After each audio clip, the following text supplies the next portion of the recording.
Muchas veces se nos olvida esto, porque siempre estamos enfocándonos nada más en la pantalla. Y tanto como adultos como hijos siempre necesitamos esa comunicación, esa interconexión.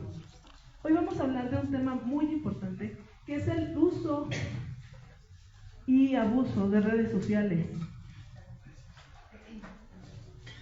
Pues bien, yo soy su amiga, la licenciada Liliana Ramírez, pueden decirme Liliana, y bueno, estoy para servirles.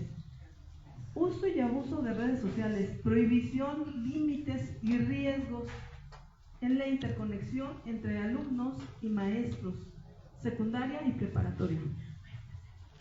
Hoy en día es muy importante tener mucha comunicación y hoy en día tanto es una cadenita, debe haber la comunicación, los padres con los profesores y a la vez la comunicación con los hijos.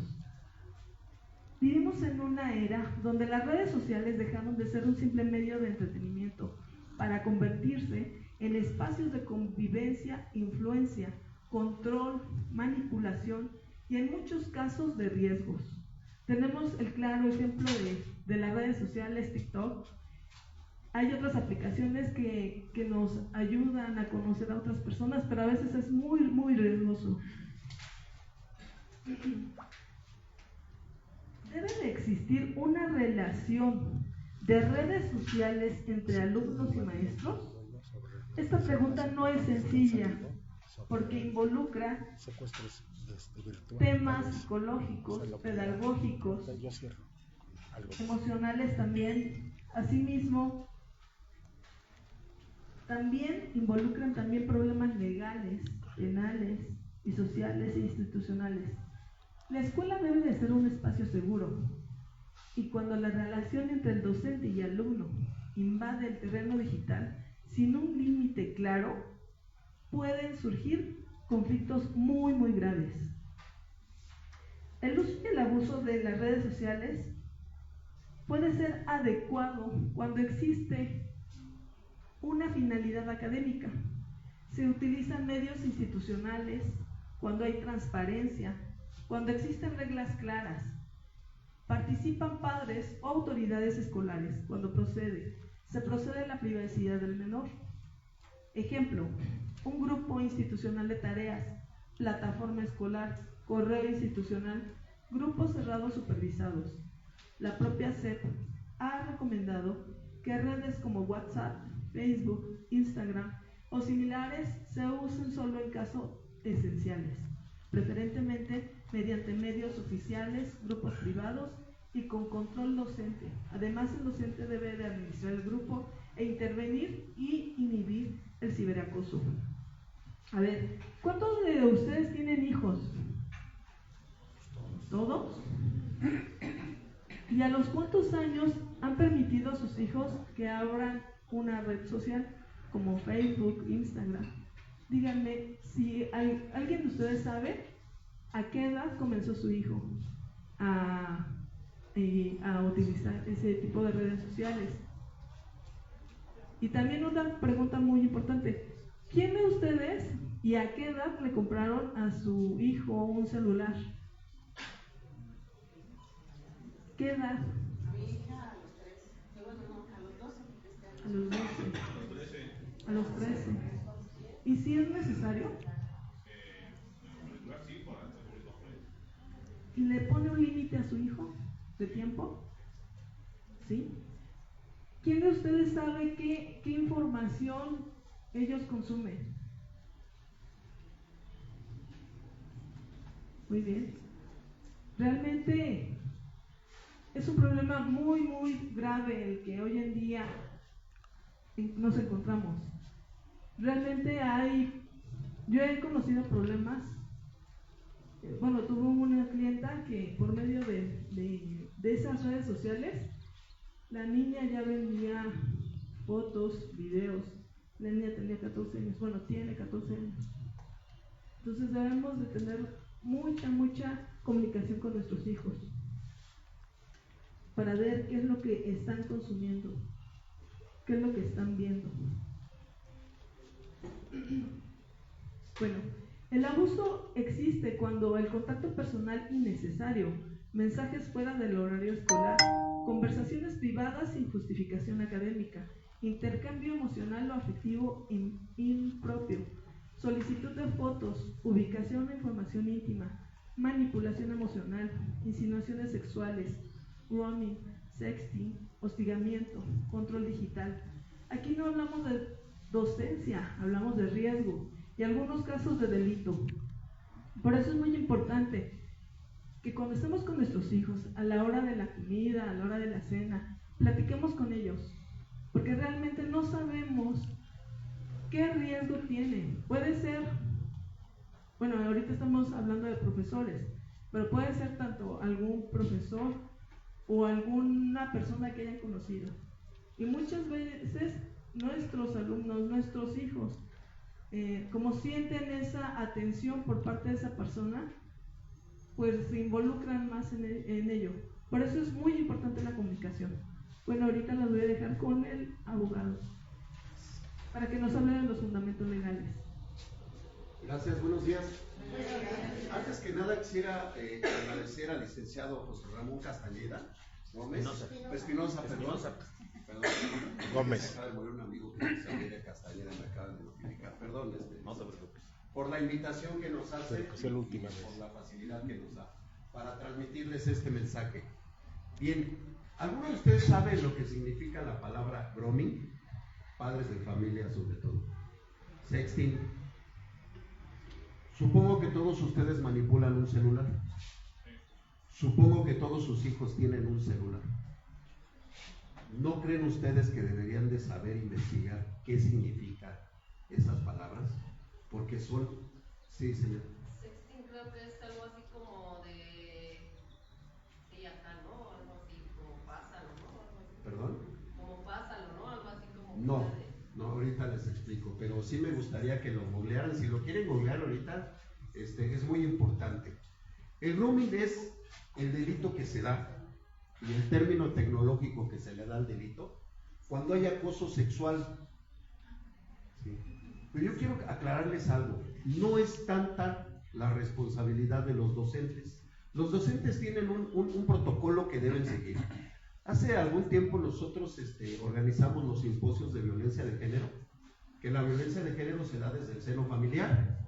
Incluso yo lo he sostenido y no quiero que nadie se sienta ofendida. Yo digo que las principales generadoras y promotoras del machismo son las mujeres. Siempre lo he dicho. ¿Sí? Entonces, resulta que de todo el panel nos hizo favor de acompañarnos el licenciado José Ramón Espinosa, y había muchos maestros. ¿Y qué creen ustedes? Que solamente el maestro conocía el protocolo que emite la SEP para ese tipo de conflictos. ¿Cuántos maestros tenemos en este momento? ¿Alguno de ustedes conoce ese protocolo? Sí. ¿Y sí saben dónde viene establecido esto? En el protocolo de actuación. Perfectamente, maestra. ¿Por qué se los decimos? Porque ahorita está de moda exactamente en estos días, y créanme que no fue nada planeado, ni aprovechamos la ocasión. Este proyecto lo traemos desde hace 2-3 meses con el licenciado.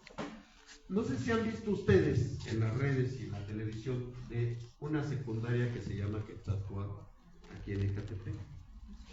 Efectivamente, el maestro burdo, palurdo, nefios, ¿sí? No se le puede llamar abusivo. Y yo me pregunto, veo a la señora sale en las redes, yo no la veo dolida. Entre mi currículum también soy experto en psicología forense. Estoy certificado por 3 agencias internacionales en materia de seguridad. ¿Sí? Yo no veo a la señora que comparezca dolida, afectada. La veo más bien con un afán de protagonismo. Y yo no hubiera permitido que mi hija mostrara su rostro a las cámaras. Yo tengo 4 hijas, no tengo hijos varones, tengo 4 hijas. Tengo 2 estudiantes, algunos de mis sobrinos estudiaron aquí en la escuela y en otras más. Entonces, habría que ver hasta dónde llega nuestra responsabilidad como padres. ¿Cuántos de ustedes tienen agregados a sus hijos en Facebook, TikTok, WhatsApp? Todos, pero en Facebook, TikTok, los perfiles sociales, usted. ¿Y los demás? ¿Sí? Muchos hijos, yo me he percatado de alumnos, adolescentes, niños, tienen perfiles falsos y los papás no se dan cuenta. La responsabilidad empieza desde nuestro hogar. ¿Sí? Nosotros recomendamos en las escuelas donde nos han permitido asistir que los grupos de redes sociales que forman con los alumnos no sean tales. El maestro debe haber un tutor, supongo que hay un tutor licenciado, asesor, por grupo un asesor, debe tener el grupo de WhatsApp con los padres y ahí mantenerlos al tanto de todo lo que hacen los alumnos, aprovechamiento, ausencias. Eso es lo que yo recomiendo, porque en muchas escuelas se da que el maestro tiene contacto a través de las redes con los alumnos. No debe ser. No debe ser. El adolescente busca aceptación, busca sobresalir. El adolescente, el niño idealiza un deportista, idealiza un artista. Bueno, también algunos funcionarios públicos, ya ven, nuestra presidenta recibió a un grupo de pop coreano y no recibe a quien realmente debe recibir. Pero el adolescente busca eso. El maestro no lo debe tener agregado. No debe haber favoritismo. No puede tener una conversación íntima, es prohibido, eso está prohibido, porque incurrimos en delitos que ahorita les vamos a decir. Pero también hay un delito por parte de los padres. ¿Sí? El grooming y el sexting es como el delito íntimo. El delito íntimo, ¿sí saben cuál es? Es donde hay abuso sexual dentro de la familia y que no se denuncia. En la actualidad únicamente se denuncia el sexting y el grooming, 16%. Si tenemos más de 500,000 docentes de secundaria y menos de 500,000, pero más de 400,000 de preparatoria en el país. Tenemos un universo de 6 millones, poco más de 6 millones de alumnos de secundaria, poco menos de 5 millones de alumnos de preparatoria. Fíjense la cifra, cómo varía, cómo disminuye. Ustedes, ¿quién de ustedes tiene una relación a través de redes con los maestros de sus hijos?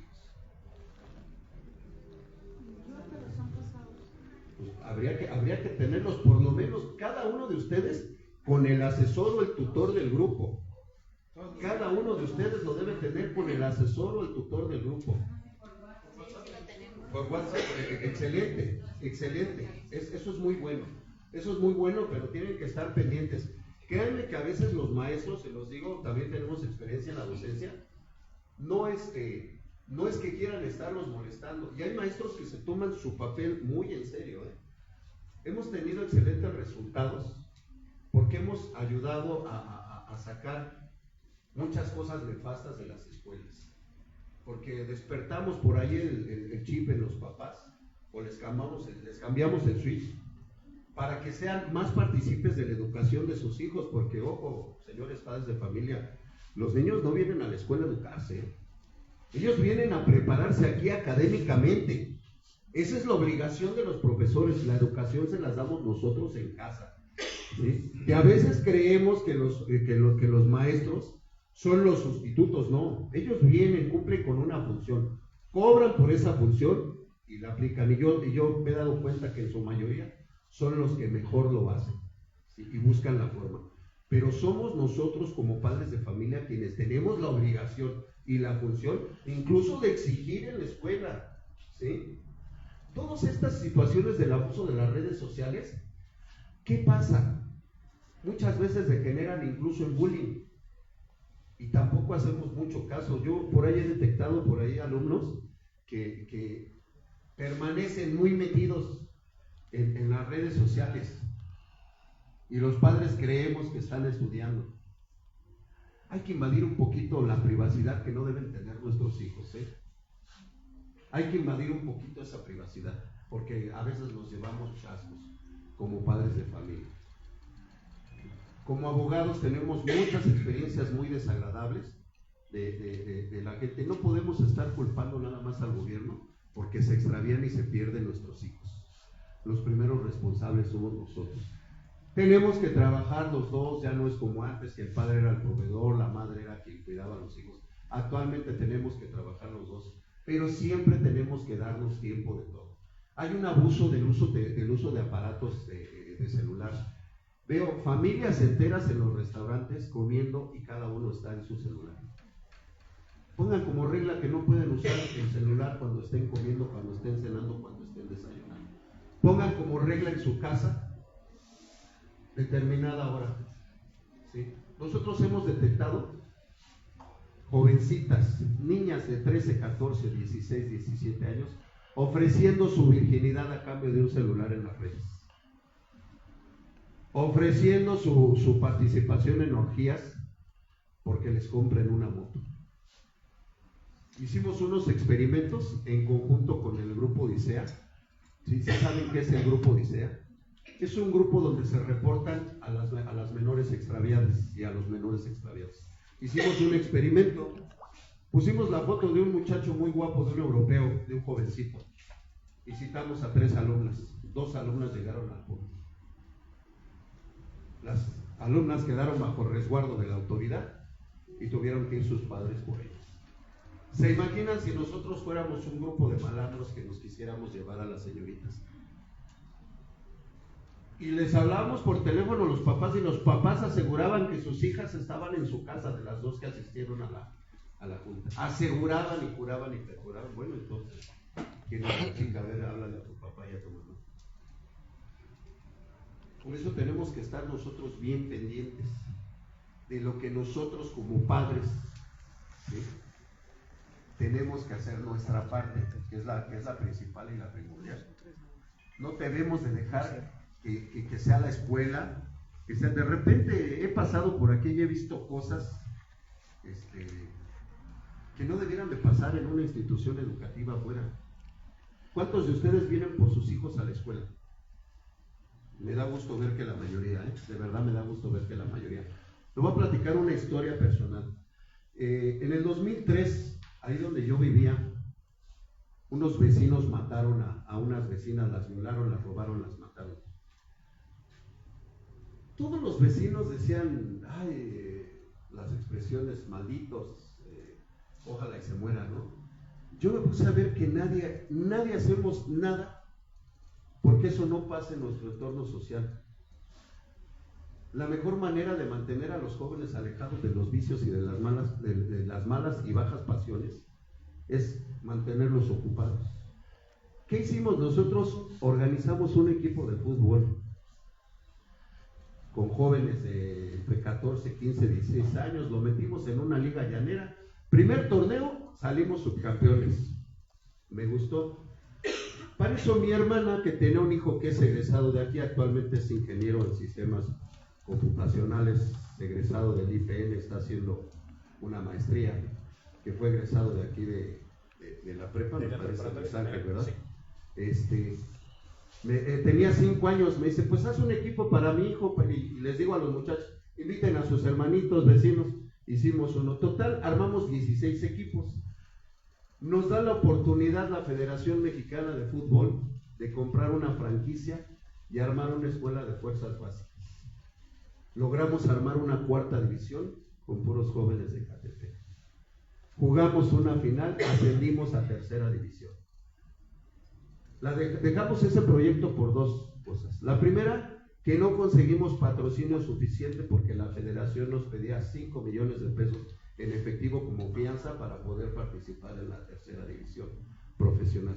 La segunda y la más lamentable era que los padres no asistían a los partidos. A mí eso me acabó, me desanimó ver la irresponsabilidad de los padres. Imagínense ustedes, teníamos una categoría de 5 años, que era la más pequeña, la de menor edad, hasta una sub-21 y la 4ª y 3ª división. Los padres iban los sábados y los domingos a dejarnos a los niños. Nosotros contratábamos transporte para salir a jugar a Puebla, Querétaro, Guanajuato, Tlaxcala, todas las zonas dentro del país. Y nos dejaban a sus hijos ahí. Un día, eso sí, a las fiestas de premiación iban todos y se iban rápido porque no dábamos alcohol. porque no dábamos, hacíamos comida, pastel, premiación, pero no dábamos alcohol y se iban rápido. Y no faltaba el de, oye, ¿puedo meter una botella? No, perdóname, aquí no. Su servidor nunca ha tomado ni fumado. Entonces, a mí, yo respeto mucho a quien nace, pero siento que el entorno donde se están criando y donde estamos formando, sobre todo, es una situación de formación a nuestros hijos, tenemos que evitarle todas esas situaciones. Entonces, ¿qué deriva de la falta de responsabilidad? Puede ser de manera voluntaria o involuntaria. Que nuestros hijos crecen y se van a donde son aceptados, a donde se sienten que son queridos, que donde hay interés. Por eso hay pandillas, hay grupos, que no debe de haber, de verdad no debe haber. ¿Cuáles son los delitos en los que incurre un adulto? No digo un maestro, digo un adulto. El primer fundamento legal que se viola, ¿sí?, es la Constitución Política de los Estados Unidos Mexicanos, nuestra Carta Magna, que es el artículo 3. ¿Qué dice el artículo 3? Que todos tenemos derecho a la libertad de educación, el derecho a la educación, a recibir